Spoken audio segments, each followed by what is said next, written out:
오늘 우리에게 주실 하나님 말씀과 함께 보기 원합니다. 구약성경 사무엘상 7장 1절로 2절까지입니다. 우리 추수절에 맞이해서 주시는 하나님 말씀은 사무엘상 7장 1절로 2절까지 말씀, 우리 한마음으로 받들어서 함께 봉독하겠습니다. 기럇 여아림 사람들이 와서 여호와의 궤를 옮겨 산에 사는 아비나답의 집에 들여놓고 그의 아들 엘리야사를 거룩하게 구별하여 여호와의 궤를 지키게 하였더니 궤가 기럇 여아림에 들어간 날부터 20년 동안 오래 있은지라. 이스라엘 온 족속이 여호와를 사모하니라. 아멘. 우리 여호와 사모하는 믿음의 성도가 되기를 간절히 축복합니다. 오늘 사무엘상 7장 1절로 2절까지 말씀 가지고 여호와를 사모하는 감사의 자리라는 제목으로 이 추수절에 우리 함께 말씀의 은혜를 나누고자 합니다. 요즘 최근에 따끈따끈한 예화가 하나가 있더라고요. 제가 그것을 잠시 발췌해 왔습니다. 요즘에 나온 따끈한 예화예요. 한번 들어보세요. 어느 영국의 어느 또한 마을에 부모를 일찍 여의었고 또 할아버지와 함께 살 수밖에 없는 한 소년이 있었다고 합니다. 그 소년은 가난했어요. 그래서 할아버지와 함께 그 안에서 자라게 되죠. 그는 에드워드 윌리엄 버크라고 합니다.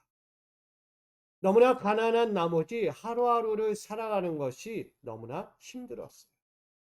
그래서 그 버크는 큰 꿈을 안고 미국으로 이민하기로 결정을 합니다. 할아버지와 함께 마지막 작별 인사를 하고요. 그는 혼자 그 미국으로 이민을 떠나게 되었어요.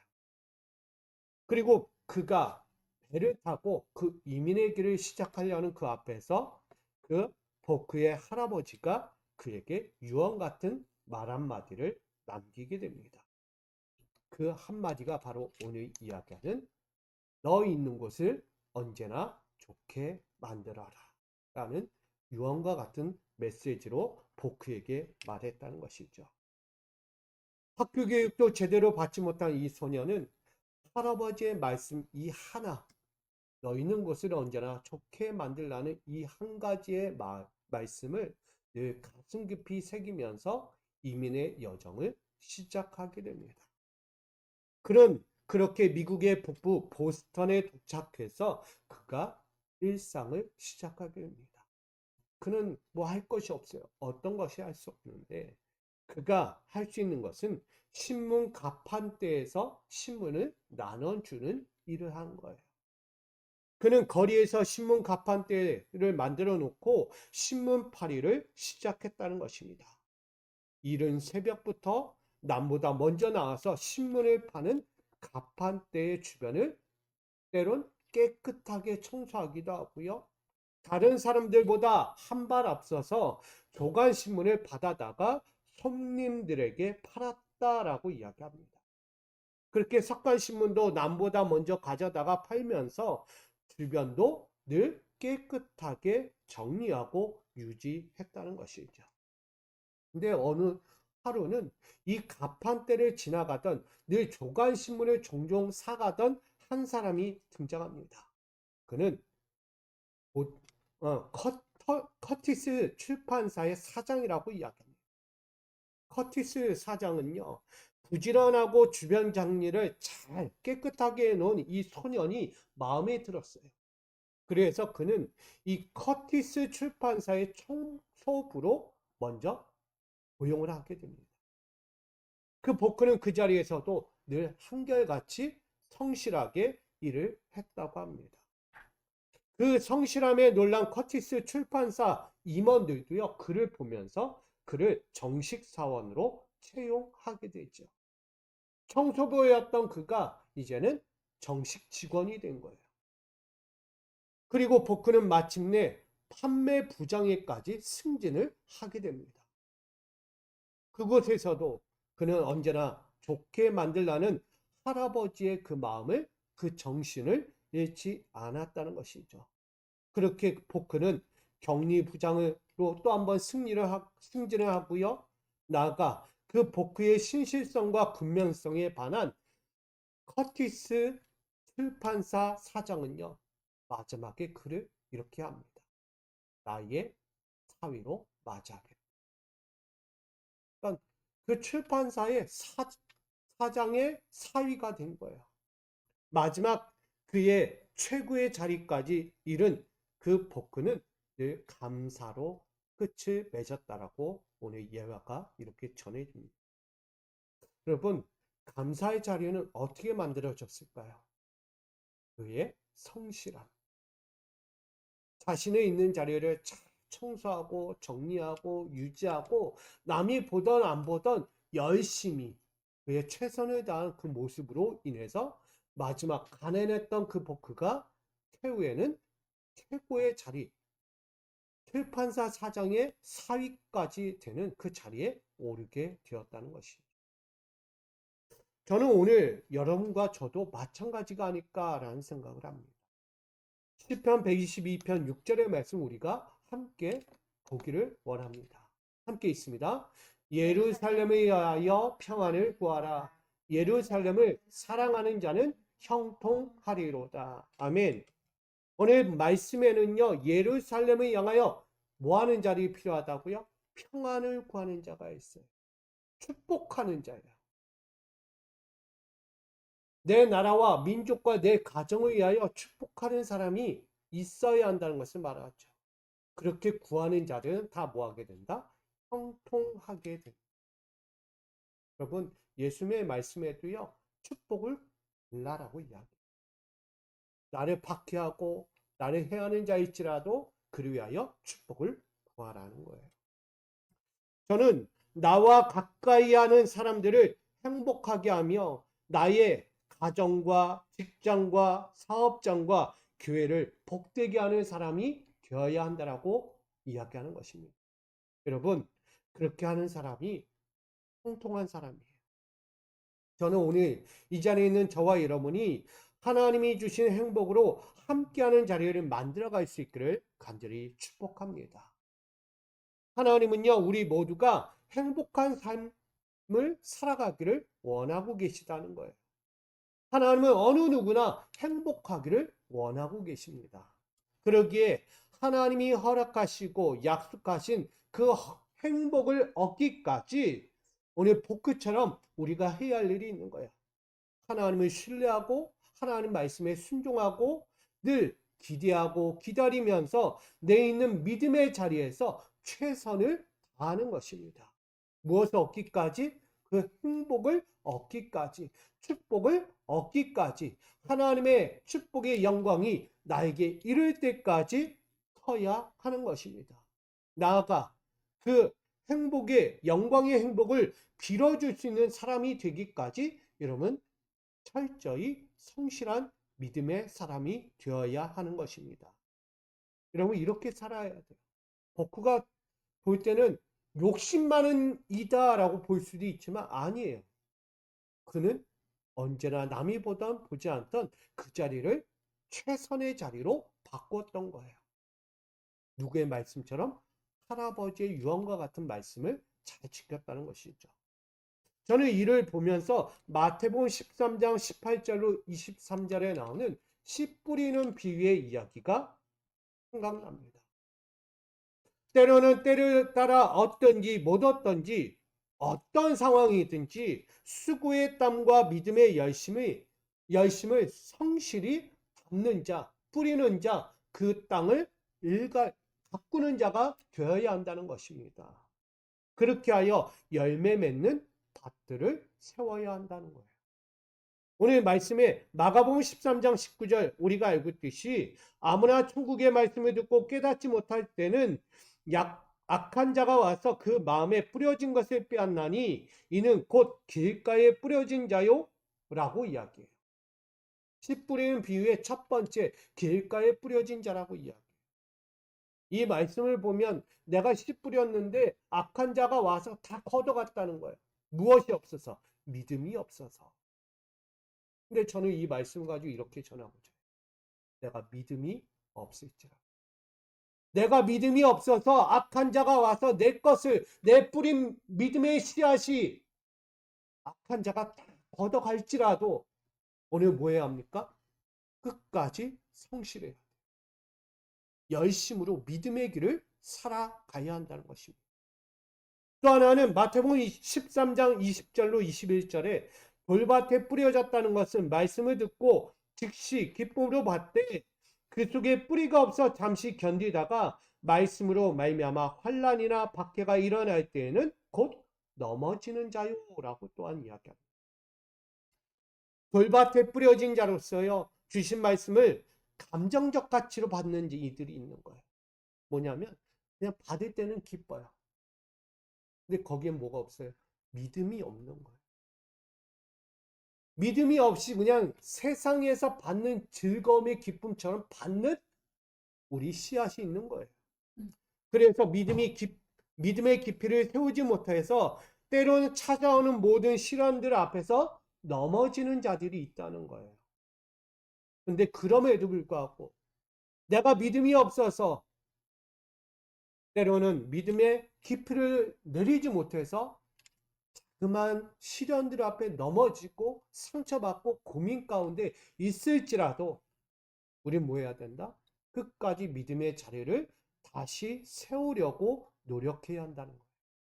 보크처럼요. 환경이 좋지 못할지라도 그는 그 자리를 계속 가꾼 자예요. 내 있는 자리를 가장 행복한 자리, 축복의 자리로 만들어 갔던 거예요. 저는 우리가 때는 넘어질지라도 내 있는 자리를 돌밭에 뿌려진 자리일지라도 내 그 자리를 바꿀 수 있는 자가 되기를 소망합니다. 또한 마태복음 13장 22절에 가시떨기에 뿌려졌다는 것은 말씀을 들으나 세상의 염려와 재물의 유혹에 말씀이 막혀 결실하지 못하는 자라고 이야기합니다. 우리가요, 열심히 한 해를 살면서 가시떨기 같은 인생으로 살아온 이들도 있다는 거예요. 근데요, 문제와 갈등과 유혹들에 맞서지 못할 만큼 능력의 말씀을 가지고도 살지 못한 나의 삶, 나의 믿음의 길이 있었다는 것을 이야기하는 거죠. 여러분에게는요, 2024년을 말씀의 능력 가지고 살아가도록 주신 은혜가 있어요. 근데 그걸 받고도요, 그렇게 살지 못했어요. 뭐 때문에? 믿음의 확신이 없어서, 믿음의 결단이 없어서, 주신 것에 대해 때론 만족이 없어서. 그렇게 영적 성숙을 이루지 못한 내 삶의 자리가 있다는 거예요. 그런데요, 그런 상황일지라도 내가 그렇게 살지 못했을지라도 말씀의 능력 가지고 영적인 성장을 이루지 못했을지라도 뭐하라? 다시 가꿔라. 내 있는 자리를 복화와 같이 최선을 다해 열심을 다해 가꾸어 나가기를 원하고 있는 거예요. 결국은 길가와 돌밭, 가시떨기 같은 그 인생의 자리를 개간하고 기경하여 좋은 땅에 뿌려진 자처럼 살아가라는 거예요. 다시 이야기하면 옥토와 같은 자리로 여기라는 거예요. 길가, 돌밭, 가시덩굴이 있는 그 자리를요, 옥토와 같은 자리라고 여기면서 내가 그 자리를 기간하고 개간하는 거예요. 이게 우리가 할 믿음의 사명입니다. 내 자리가 그런 자리야 하면서 낙심하고 절망할 게 아니라요. 갈아엎으란 얘기입니다. 결국은 영적 가치와 능력의 말씀들에 겸손히 귀를 기울이고 하나님을 의지하고 순종하는 신앙으로 합당한 영적 결실을 맺어가는 그런 사모함을 가진 자들이 되라는 말씀입니다. 그러니 마태복음 13장 23절의 말씀이 그냥 들려지지 않는 거예요. 마태복음 13장 23절 같이 있습니다. 시작. 좋은 땅에 뿌려졌다는 것은 말씀을 듣고 깨닫는 자니 결실하여 어떤 것은 100배, 어떤 것은 60배, 어떤 것은 30배가 되느니라. 아멘. 이 말씀을 좀 더 깊이 있게 말씀드린다면 마태복음 13장 8절의 말씀이 등장하는 거예요. 잘 보세요. 더러는 좋은 땅에 떨어짐에 혹 100배, 혹 60배, 혹 30배의 결실을 하였느니라. 아멘. 제일 중요한 단어가 여기 있어요. 더러는. 여러분, 좋은 땅이라는 게 어느 땅일까요? 여러분, 신앙의 자리든 내 육신의 자리든 내 일상의 자리에서 좋은 땅이 어떤 땅이세요, 여러분? 대체 어떤 땅이 좋은 땅이라고 말하는 것일까? 저는요, 길가도 좋은 땅이다. 돌밭도 좋은 땅이었다. 가시덩굴도 좋은 땅이었다는 거예요. 왜일까요? 길가에 떨어졌다면 어떻게 해야 돼요? 그 길가에 떨어진 것을 다시 옮기면 돼요. 돌밭에 떨어졌다면 그 돌밭에 있는 돌들 다 치워버리면 되는 거예요. 가시넝쿨이 있다면 그 가시넝쿨을 치워버리거나 다시 그 씨앗들을 다시 캐내어서 다른 옥토와 같은 자리로 바꾸면 되는 거예요. 근데 우리가 하지 않는 게 뭐냐면 길가에 떨어졌으니까 에이 몰라. 돌밭에 떨어졌으니까 몰라.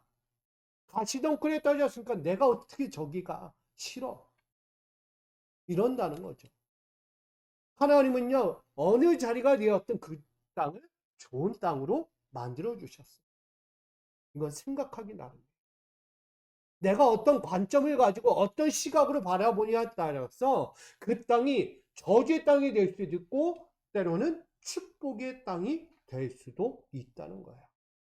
결국 열매는요, 내가 어떤 생각, 어떤 마음을 갖느냐에 따라서 60배, 아니 30배, 60배, 100배의 결실을 맺게 된다는 것입니다. 저는 그런 모습에서 우리 이 더러운 이 한정적이고 제한적인 이 이야기에 우리가 매몰되지 마시고요. 우리가 씨앗이라는 것이 어디에 떨어져야 하는가? 결국은 하나님이 허락하신 토양 가운데 떨어져야 한다는 것을 말씀하고 있는 것입니다. 하나님의 마음이 있는 것이 거룩한 토양이에요. 하나님이 주신 그곳이 바로 거룩한 토양이란 것입니다. 어느 땅에 떨어질지라도 열매 맺을 수밖에 없는 믿음의 사람, 하나님의 사람이 되어야 하는 것입니다. 오늘 제가 서두 이야기한 예화의 복크는요, 자기가 간 자리가 좋은 자리가 아니에요. 신문 가판대를 세울 수 있는 자리가 그냥 아무 데서나 세울 수 있는 게 아니에요. 지정되어 있는 자리고 누군가가 와서 먼저 그 자리를 차지하고 있으면 갈 수도 없는 자리예요.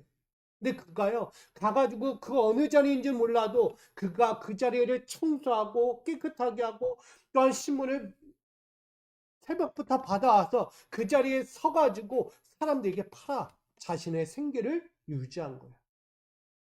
그 모습을 본 누군가는 참 잘했다라고, 저렇게 열심히 살았으니까 복 받은 거야 라고 이야기해요. 여러분, 오늘 우리도 개간하고 기경해야 할 신앙의 성실성을 반드시 보여야만 하는 것입니다. 내 있는 자리에서 불평하고 원망하고 눈물만 흘릴 것이 아니다. 저는 특별히 우리 미수교회를 보면서 그런 생각 갖지 않았으면 좋겠다. 하나님이 세워주신 이 교회 자리가 단순한 자리가 아니라 뭐하라고 주신 자리예요. 열심히 성실하게 온전하게 깨끗하게 가꾸라는 자리입니다.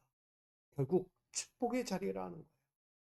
하나님이 주신 이 믿음의 자리를 통해서 30배, 60배, 100배의 결실을 맺으라고 주신 은혜의 자리입니다. 그러니까 여러분들 때로는 내가 볼 때 왜 이럴까? 길가 같고 돌밭 같고 가시덩굴 같다면 뭐 하셔야 돼요? 개견하고 다시 갈아엎는 일도 하셔야 되는 거예요. 이 교회에서. 여러분이 주신 하나님의 마음을 안다면 그냥 이 모습 이대로 있는 것이 아니라 가꿀 건 가꾸고 바꿀 건 바꾸고 갈아엎을 거 있으면 과감하게 갈아엎어야 하는 거예요. 아멘? 그게 여러분 믿음이에요. 믿음의 도전이 없이는 결코 열매를 맺을 수 없습니다. 내가 보는 관점에서 이건 아닌 것 같다고는 얘기하셔가지고 같이 머리를 맞대고 하나님의 나라를 어떻게 세워갈 수 있을까? 이 교회가 어떻게 하나님의 뜻을 과감하게 이루어갈 수 있을까? 같이 고민하고 깨닫고 바라볼 수 있어야 합니다. 오늘 그것을 우리가 이 말씀을 통해서 한번 보기를 원합니다. 오늘 지난 시간 사무엘상 6장을 보면 우리는 이런 말씀을 보았습니다. 여호와 법궤의 귀한 장면을 보게 됩니다. 여호와의 영광이 이스라엘에게서 떠났다라는 증표로 여호와의 법궤가 블레셋 진영에 빼앗겨 버렸던 사건을 우리는 기억합니다. 그렇게 비극적인 일을 맞이했던 그들에게 이스라엘에게 다시 한번 여호와의 법궤가 돌아오는 장면이 등장한 거죠. 그렇게 그들은 여호와의 법궤를 맞이하면서 너무나 환호성에 멈췄어요. 너무 기쁨에 멈췄어요. 왜냐하면 이스라엘은 항상 마음의 짐을 살았어요. 마음의 짐이 있었다는 거예요. 언제? 블레셋 진영의 여호와의 법궤를 빼앗겨 버렸어요. 내가 왜 빼앗겼지? 왜 내가 저 법궤를 잃어버릴 수밖에 없었지? 아, 저 여호와의 법궤가 함께 지금 우리와 함께 해야 되는데 늘 마음에 짐을 갖고 있었어요. 근데 여호와의 법궤가 돌아왔어요. 그렇게 마음 갖고 있던 그들에게 마음의 짐을 내려놓게 할 수 있는 여호와의 법궤가 돌아왔다는 거예요. 근데 참 희한하게도 마음의 짐이 벗겨지지 않았어요. 지난 시간 여호와의 법궤가 에벤에서 에벤 깨돌라라는 그 큰 돌 위에 세워졌지만 그들은 여전히 마음의 짐이 여전하다는 거예요. 뭐냐면 그 마음의 짐은 바로 교만이었고 오만함이었다는 것입니다. 제가 왜 이야기를 하냐면 여호와의 법궤가 이스라엘로 돌아왔지만 오늘 마주하는 벳세메스 사람들을 잘 보시기 바랍니다. 여호와의 법궤를 마주하면서 그들은 환호성을 불렀고요. 여호와의 영광을 되찾았다라고 소리쳤어요. 이 모습은 예수님께서 예루살렘을 입성하실 때 수많은 이들이 호산나 호산나 다윗의 자손이여 하나님께 영광을 돌리고 외쳤던 모습과 비슷합니다. 근데 그들이요 예루살렘에 입성하신 예수님을 바라보면서 그들은 어떤 마음을 가졌을까요? 구원의 예수? 아니요. 자기 육신의 영광을 얻고자 하는 예수를 바라보고 그렇게 소리친 거예요. 오늘 벳세메스 사람들은요 여호와의 법궤가 자신들에게 돌아왔을 때 그들 또한 그렇게 육신의 영광을 회복하기를 시작합니다. 야, 저 여호와의 영광이 이제 우리에게 다시 왔다. 지난날 우리가 빼앗겼던 그 영광을 다시 회복하게 됐구나. 뭔 뜻이겠어요? 비참한 이스라엘의 모습이 아닌 야, 이제는 내가 다시 한번 화려하게 빛나는 나의 인생을 살아갈 수 있겠구나. 이런 착각 속에 바라보게 된 거죠. 그러니 그런 환호성 속에서 그들이 한 가지 일을 했던 거예요. 그게 뭐냐면 비극적인 일이에요. 비극적인 일. 사무엘상 6장 19절에 보면 여호와의 법궤를 쳐다본 일이 됩니다. 사무엘상 6장 19절 우리 함께 이 말씀을 읽겠습니다. 시작. 벳세메스 사람들이 여호와의 궤를 들여다본 까닭에 그들을 치사 70명을 죽이신지라 여호와께서 백성을 쳐서 크게 사륙하셨으므로 백성이 슬피 울었더라. 아멘. 자, 말씀을 잘 보시면 이해할 거예요. 벳세메스 사람들이요. 지금 5만 70명이라고 나오지만 5만은 오역이에요. 그래서 5만이라는 단어를 빼시고 70명이라는 이들이 죽었다는 사실입니다.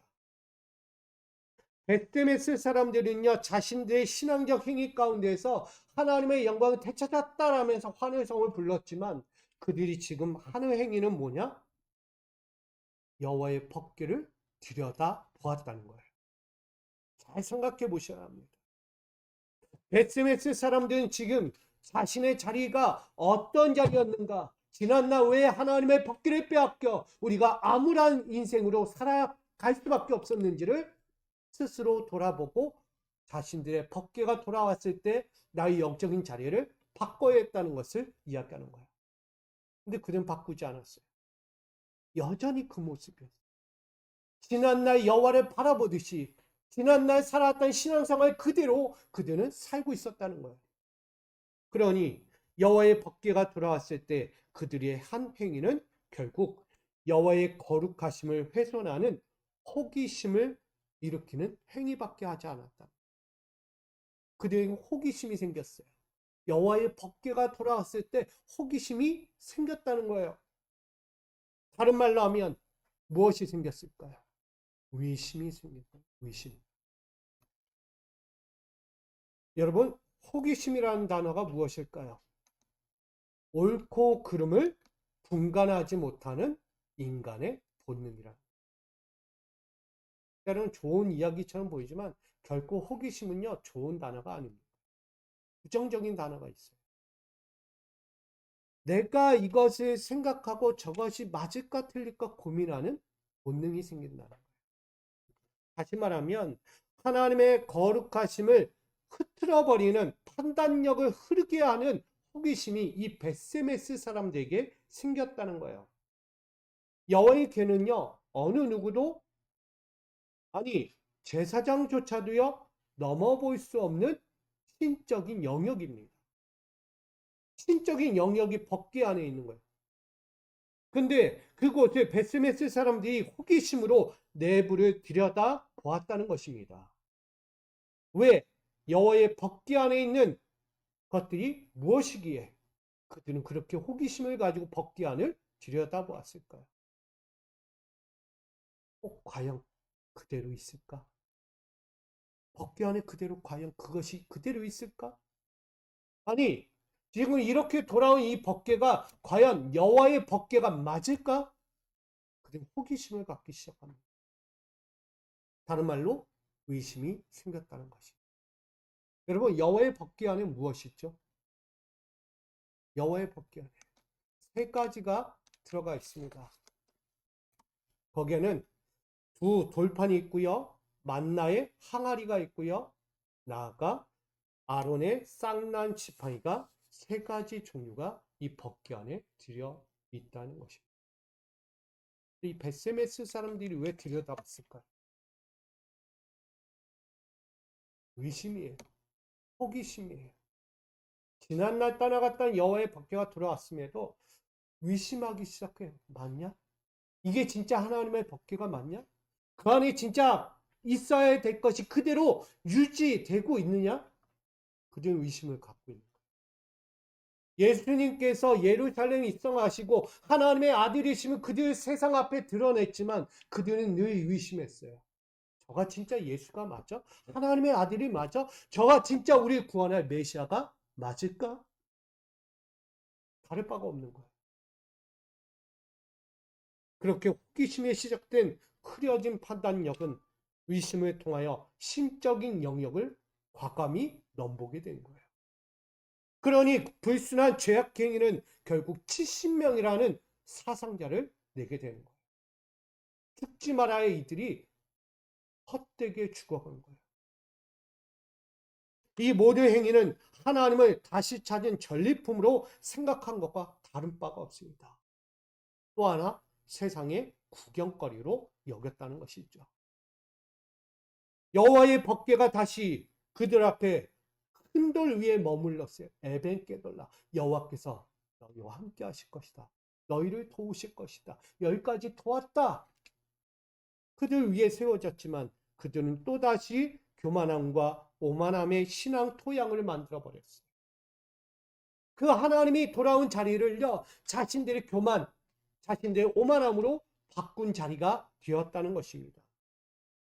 결국 하나님의 거룩함을 훼손한 불순한 호기심의 결과는 70인의 죽음, 하나님의 영광이 가려지는 슬픔의 밭이 된 거예요. 큰돌 에벤게돌라가 어느 지역이라고요? 에벤에셀이라는 밭에, 에벤이셀이라는 밭에 머무른 거예요. 그런 점에서 우리가 볼 때 이 벳세메스 사람들과는 전혀 다른 하나님의 영광이 함께하는 이들을 우린 보게 됩니다. 벳세메스 사람들과는 전혀 다른 신앙의 토양을 가진 이들이 등장해요. 그들이 바로 오늘 이야기는 구별됨과 거룩함의 토양을 가진 기럇 여아림 사람들이었다는 거예요. 그것을 사무엘상 1장 1절에 이렇게 우리에게 증거합니다. 같이 읽어볼게요. 시작. 기럇 여아림 사람들이 와서 여호와의 궤를 옮겨 산에 사는 아비나답의 집에 들여놓고 그의 아들 엘리아사를 거룩하게 구별하여 여호와의 궤를 지키게 하였더니. 아멘. 자, 베스메스 사람들은 그 여호와의 법궤를 함부로 불순한 의도로 들여다봤지만 이 기럇 여아림 사람들은요, 그 궤를 지켰어요. 특별히 엘리야사를 그 앞에 구별하여 거룩하게 세워 그 여호와의 법궤를 지켰다는 것이죠. 이 기럇 여아림이라는 것은요, 유다 지파의 숲의 성읍이라고 이야기해요. 숲의 성읍. 숲에 거하고 있는 성읍은요, 시내가 줄줄 흐르고요, 나무가 풍성히 자라고요, 꽃의 향기가 반발하는 숲이었어요. 그런 곳에 오늘 엘리야사를 통해 여호와의 법궤를 지키도록 합니다. 이 엘리야사의 뜻은요, 하나님이 도우시는 자라는 뜻을 갖고 있습니다. 그렇게 여호와를 지킬 거룩하게 구별된 자를 세워 여호와의 법궤를 지키고 함께했다는 사실이죠. 이 기간이 몇 년이라고 이야기했죠? 20년 동안 지키게 했다라고 사무엘상 1장 2절 오늘 본문에 등장합니다. 결국은 이 기럇 여아림 사람들은요, 20년 동안 여호와의 법궤를 지키면서 축복을 받았습니다. 여호와의 영광이 그들 가운데 넘쳐났다는 거예요. 그러니 이 여호와의 영광이 그들 가운데 20년 동안 머물 수 있는 비결이 뭐겠어요? 결국은 영적인 성실함, 영적인 은혜의 성실함이 그들 가운데 있었기 때문에 여호와의 영광이 20년 동안 그들 가운데 거하게 되었다는 거예요. 이게 단순하게 있는 자리가 아니고요, 베스메스 사람들과 기럇 여아림 사람들의 영적인 신앙 토양을 여러분 잘 보셔야 돼요. 여호와의 영광이 어디로 갈 것인가? 누군가는 사망의 자리가 되지만 누군가에게는 영광의 축복의 자리가 되는 거예요. 그런 면에서 볼 때 저는 우리 믿음의 자리가 어디로 흘러가야 되는가를 다시 바라보게 됩니다. 여호와의 거룩하심을 훼손하는 호기심의 행위들로 인해서 베스메스 사람들처럼 축복이 흘러당 날아가 버리는 그런 자리를 만들지 말아야 한다는 거예요. 언제 어느 때도 하나님의 영광이 머무를 수밖에 없는 그런 토양, 기럇 여아림 사람들처럼 성실하게, 온전하게, 깨끗하게 그 자리를 세워가는 우리 모두가 되어야 하지 않을까, 이런 마음을 갖게 됩니다. 결국 기럇 여아림 사람들이 오늘 했던 한 가지의 마지막 단어가 무엇이라고 나옵니까? 이스라엘 온 족속이 여호와를 사모하니라. 다른 거 없어요. 뭐 특별해요? 아니에요. 특별하지 않았어요. 여호와를 사모하는 그 마음 하나를 잃지 않았다는 거예요. 예화에 나왔던 복근은요, 할아버지의 마음을 간직했어요. 잊지 않았다는 거예요. 너희는 자리를 어떻게 하라? 축복으로 만드는, 깨끗하게, 좋게 만드는, 행복하게 만드는 거예요. 여호와를 사모하는 그 자리를 만들어갈 때 하나님의 영광이 머무는 거예요. 그러니 오늘 여호와를 사모하는 자들은 어떻게 하라고 나오냐면 이 나하라고 뜻에서 크게 울다, 부르짖다라고 이야기합니다. 다시 말하면 크게 울며 부르짖는 행위로서 여호와를 사모하라라는 뜻을 갖고 있습니다. 여러분, 거룩함을 잃어버렸던 신앙행위로 말미암아 여호와의 영광을 블레셋을 빼앗겼잖아요. 여호와를 잃어버렸어요. 거룩함을 잃어버리고 성실함을 잃어버리니까 여호와의 복궤를 빼앗겼어요. 근데 지금 다시 사모하는 마음을 가지라고 명령하고 있습니다. 왜? 그것이 오늘 믿음의 영적 대각성입니까? 오늘 우리가 왜 이렇게 됐는가 신세를 한탄하며 몹시 괴로워하며 하나님 앞에 뉘우치는 신앙이에요. 우리가 그것을 지금 하고 있는 거예요. 영적인 대각성을 통하여 나의 타락했던 행위들을 속죄하고 하나님 앞에 다시 한번 나의 믿음을 각성하고 나의 은혜의 질서를 확립하여 회개의 자리, 속죄의 자리를 만들어가자. 그게 오늘날 우리가 지금 이야기하는 미스바 부흥 운동입니다. 미스바 운동이요, 바로 여기 이 말씀에 근거하여 지금 시작되고 있는 수많은 교회들의 예배입니다. 미스바 부흥 운동은요, 믿는 자들이 하나님의 말씀을 받고 마음의 묵은 땅을 기경하며 죄를 회개하고 하나님께로 돌아오는 각성 운동이라고 이야기합니다.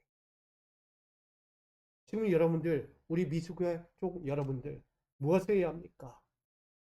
베스메스 사람들처럼 여호와의 거룩함을 훼손하는 불순한 신앙 행위들이 있는가 돌아보셔야 합니다. 내 있는 자리가 어떤 자리인데 왜 하나님 앞에 불순한 의도를 가져? 하나님이 나한테 길가 같은 자리를 줬어. 하나님이 나에게 돌박 같은 자리를 줬어. 하나님이 나에게 가시덩굴 같은 자리를 줬어. 뭐 하는 거예요? 원망, 불평하는 거예요. 진짜 하나님 계신가? 의심하는 거예요. 왜 나한테 옥토 같은 자리를 주지 않아서 나는 이렇게 힘든 거야? 여러분, 한탄하잖아요. 여러분, 불순한 신앙 행위 갖지 마세요. 바꾸셔야 돼요. 누구처럼? 기럇 여림 사람들처럼. 하나님의 영광을 다시 한번 회복해야지. 다시 한번 내 있는 자리에서 내가 뭘 잘못했기에 내가 왜 이렇게 될 수밖에 없는지를 다시 돌아보면서 다시 개관하고 기경하여 하나님의 영광이 머무를 수 있는 자리를 만들어야지. 그렇게 영적 부흥을 사모하며 기다린 이 기럇 여아림 사람들처럼 지금 여러분들의 동료와 함께 가정에서, 교회에서, 사업장에서, 여러분 삶의 자리에서 새롭게 만들어 가야 될 줄 믿습니다. 여러분 믿음의 자리에서 미스바 부흥 운동을 다시 일으키기를 간절히 축복합니다. 결론을 맺고자 합니다. 여호와를 사모하는 감사의 자리에는 다른 것이 아니에요. 씨를 뿌려야 합니다. 열심히 씨를 뿌려야 돼요.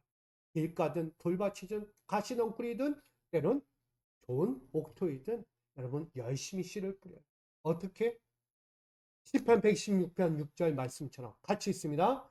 울며 씨를 뿌리러 나가는 자는 반드시 기쁨으로 그 곡식단을 가지고 돌아오리로다. 아멘. 이 울며 씨를 뿌리러 나가는 자는 어떤 사람이냐면 그의 씨 주머니를 들고 울면서 나간다는 거예요. 바깥으로 길가가 됐든 돌밭이 됐든 가시덩굴이 됐든 나가는 거예요. 내가 맨날 옥토와 같은 자리에 설 수 있겠어요? 나의 신앙의 일상이 옥토 같지 않다는 거예요. 덜어는 길가, 덜어는 돌밭, 덜어는 가시덩굴 같은 인생의 길에 있다는 거예요. 여러분 그런 밭 가운데서 여러분 어떤 씨를 뿌려야겠어요? 그런 자리에 있지라도 기경하시라니까 바꾸셔요. 할 수 있어요. 하나님이 그런 믿음의 씨앗을 주셨다는 거예요. 그 영적인 믿음의 씨앗을 가지고 열심히 뿌리면 결국 그곳에서 기쁨의 열매를 맺게 되는 것입니다. 그러니 오늘 눈물 날 정도로 고된 일일지는 모릅니다. 꾸준히 뭐 하셔야 돼요? 씨 종자를 뿌려 나가면서 열매 맺을 거야. 그래도 열매 맺을 거야. 하나님이 이곳을 새롭게 바꿔주실 거야. 그 믿음 가지고 달려가시기 바랍니다. 우리는 열매 맺기 이전에 한번 생각해야 합니다. 여호와의 영광이 머무르실 옥토의 밭을 만들어야 합니다. 저는요, 씨 뿌리기 전에 뭐가 먼저 준비되어야 돼요? 옥토의 밭이 준비되어야 되는 거예요. 누가 와서 어떤 씨를 뿌려든 거기서 열매 맺을 수밖에 없는 기름진 토양의 밭을 우리가 만들어야 한다는 것입니다. 그 자리가 바로 이 자리일 줄 믿습니다. 미수교의 자리는요, 옥토의 밭이에요. 아멘. 여러분 착각하고 계신 분 계세요? 우리 교회는 너무 작아서 아직 옥토가 아니에요. 여기는 열매 맺을 수 없어요. 여기서 무슨 열매가 있겠어요? 하고 있는 분들이 계세요? 아니에요. 하나님은요, 상가 교회든 한독 교회든 크든 작든 관심이 없어요. 그 모든 자리를 옥토로 여기고 계세요. 거기서 열매를 맺어요. 하나님은 그걸 명령하고 있는 거예요. 그러기에 오늘 저와 여러분 이 미수교회라는 자리를 통해서요, 울며 씨를 뿌리시기를 부탁드립니다. 열심히 뿌린 눈물과 기도의 땀방울이 결국 열매를 맺게 되는 거예요. 기쁨으로 단을 걷게 되는 것이죠. 그러니 지금 오늘 저와 여러분 이 미수교회 옥토의 자리를 감사의 옥토라고 여길 수 있기를 축복합니다. 아멘. 여러분 감사의 옥토 자리예요. 이 미수교회는 자꾸 옆에 보지 마세요. 저 자리만 좋은 자리가 아니고요. 이 자리가 얼마나 최고의 자리인데 하나님이 마음 담아서 주신 자리예요. 그러니까 잘 가꿔서 더 큰 충성의 열매를 맺어가는 저와 여러분 되기를 소망합니다. 그러므로 우리 미수교의 빈자리를 보면서 한탄하고 아쉬움들로 매 순간 바라보는 것이 아니라 앞으로도 누군가가 찾아오고 누군가가 와서 믿음의 알곡들로 성장해 갈 수 있는 거룩한 토양, 감사의 토양, 은혜의 토양이 될 수 있도록 만들어가는 우리 기란 여아린 같은 믿음의 사람들이 되기를 소망합니다. 그리하여 하나님의 영광이 머무르실 영의 자리로 더욱 세워서 언제나 믿음과 소망과 사랑의 씨를 뿌리며 축복의 열매를 기대하며 바라볼 수 있기를 간절히 소망합니다. 앞으로도 성도 미수교회는 풍성한 알곡의 열매를 맺을 것입니다. 아멘. 앞으로도 어떤 종자의 씨를 뿌리든 거기서 감사와 영광의 열매를 맺게 될 것입니다. 그러니 오늘도 우리가 거룩함과 구별됨에 여호와를 사모하는 감사의 자리, 영광의 옥토를 더욱더 든든히 세워갈 수 있는 2024년의 마무리이자 2025년을 바라보는 저와 여러분의 신앙의 감사의 옥토가 되기를 주님의 이름으로 간절히 축복합니다. 이렇게 인사하겠습니다. 미소교회와 당신은 여호와를 사모하는 감사의 옥토입니다.